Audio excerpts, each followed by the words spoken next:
Hey guys, today I want to do a quick update on my Go Go Muffin account, show you guys even more tips to progress in the game after your first class change. I think as of right now, I am at the maximum possible progression for like a low spender player because I've been playing this game every single day. Every possible thing I can do in the game, I have done to achieve the best progression possible. And I'm very happy with my account. And I'm very worried for the game because never once I have felt the need to buy like any pack whatsoever. I don't feel like I'm missing out on much compared to the whale who are absolutely going ham and cheese in this game. And how do you know that? When you take a look at the trial, you can see what a top account or server look like. Because you can click on their profile, click on the stats, and you see that holy shit, he is more than 100,000 combat power above me. And the amount of progression they have achieved in their pet, for example, look at that.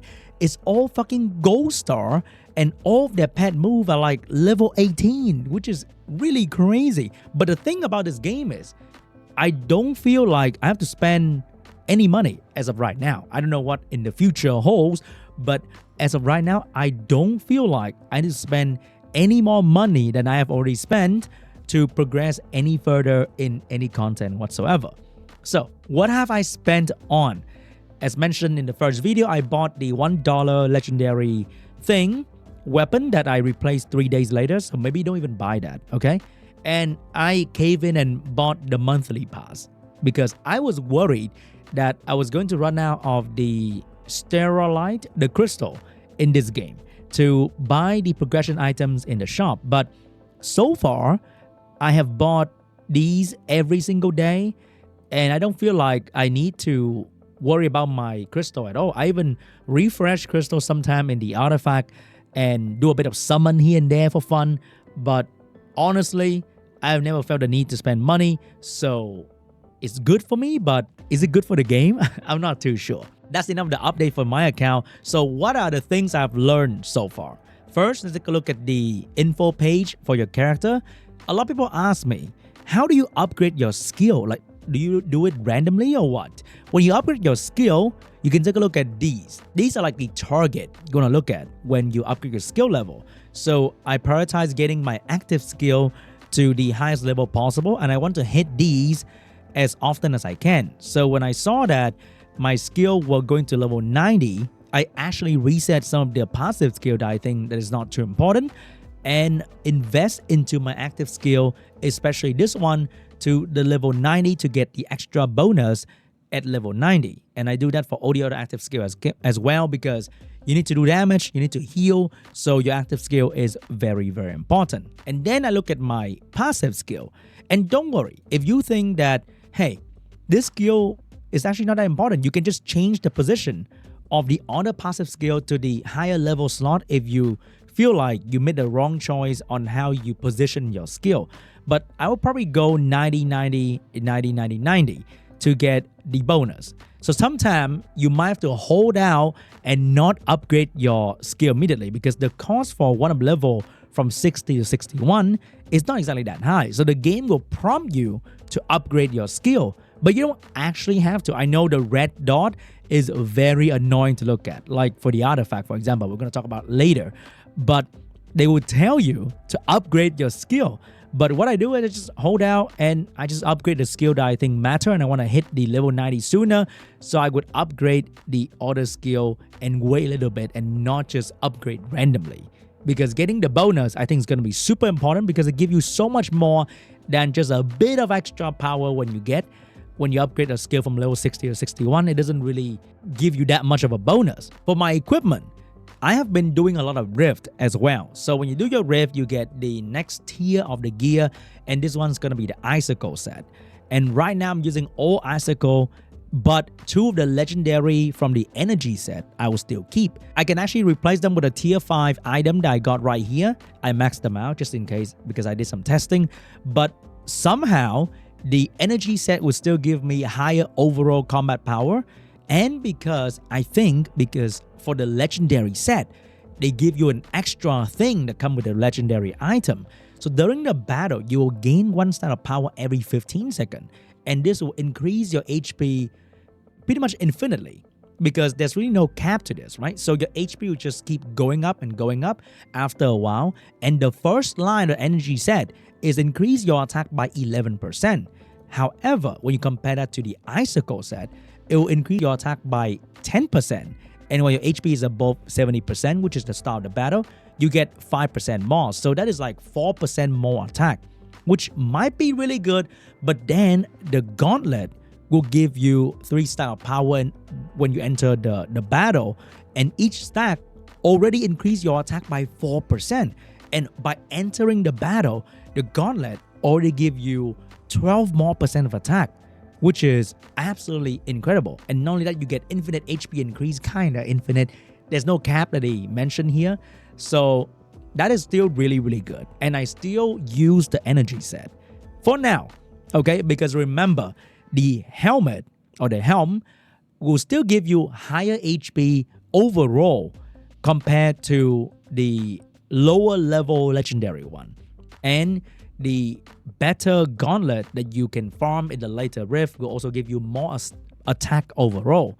So maybe the moment I get to the next rift that I can farm better equipment, I might change, because at level 135, if you go to tier 5 for all these equipment, it will just outclass whatever the stacking that these legendary gear can give you, because these things will need time to stack up the value of the HP and the attack. But when you equip an equipment that is so much better, that give you so much more HP and so much more attack, maybe it doesn't really matter anymore that you are stacking with energy gear.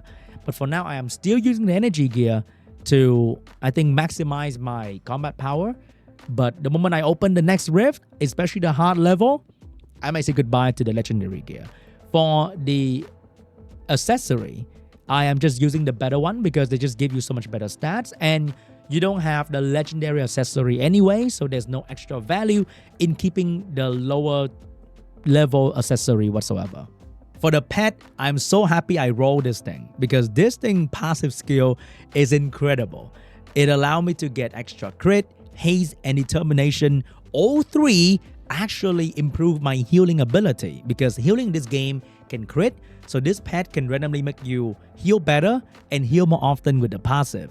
And I'm back to using Demon Howl for better damage, because in the story mode, you are mostly doing damage and you're not healing that much. So the active skill of this thing will still give you an amazing amount of damage bonus, because I'm at a point where my crit rate is hitting 30%. So I am critting fairly often. And when you crit, Demon Howl boosts your damage by a crazy amount. So I'm back to Demon Howl for this one, and I've been really enjoying it. And speaking of Melomon, here is what you need to pay attention to as well. So when you upgrade your Melomon move, it's also not really random. One way you can optimize is to look at this. So you want to get the next level whenever possible, because this gives you also a lot of bonus. So when you upgrade your Melomon move, you want to hit a certain level for all of your move. For example, at level 3, you want to hit level 5. At level 4, you want to hit level 8 for all your move. And I just gone to level 5, which is hitting level 10 for all my move. And the next one is going to be level 12. So when you upgrade your skill, you don't have to go all in on one skill to go super high, but you can spread it out a little bit, because the value for the other things are really, really good as well. So spread out your move upgrading to get the most possible value out of your move bonuses, because this is really good. You get 10 more, you get more stat, crit rate, haste, awakening duration from all these amazing things. So when you upgrade your move, pay attention to the level and the bonuses that you can get from the move bonus down here. What about artifacts? So I've been just doing my free-to-play artifact roll. You don't have to spend money on this. It's crazy. I get so many legendary artifacts, and I think I got all the epic, I got all the rare as well. I'm just missing out on 2 legendary artifacts. And the good thing is, now I know what I want. I want to be tankier, do more damage, all that kind of stuff. I don't have to randomly upgrade artifact anymore. As you can see, the game is telling me to start up these artifacts, which will cost me this thing. This thing is not that easy to get. You need to get the dupe artifact to convert into this item. So All these artifacts, as you can see in the passive, they're giving me bonus stat, but only in certain region. If you are stuck in the snow region, this is entirely useless and might only be useful in the future when you go back to a volcano region. So you don't have to upgrade it because resources for free-to-play player or low spender doesn't combine very often. So another thing you have to just keep telling yourself, if it's a red dot, doesn't mean you have to do it, okay? So I'm holding out on my resources to see if I roll the dupe of the legendary artifact that give me better bonuses in other things. For example, increase my tactical skill healing or gold drop in main journey, which is so important because we know after class change, your goal just start going downhill very, very quickly. So I don't have to just upgrade everything that I see. And I want to upgrade a thing that gives me straight up defense in every area, not just the volcanic area or the snow area. That's not too important. And also remember, trying to get the resonant bonuses for these ones. So I'm also keeping my... Oh, I think I have more bonuses item. Oh, I don't have enough. I want to get these attack and HP. It is so valuable. So keep a lookout for the bonuses to see if you are close to the next bonuses because you cannot roll back what you have done to your artifact compared to the other things in the game. Here in the artifact section, there's no rollback button. So remember, don't just upgrade everything that you see in the artifact section. It might look tempting, but you don't have to do it. And that's all I have for you guys today. If you enjoy Go Go Muffin video, please let me know in the comment section down below.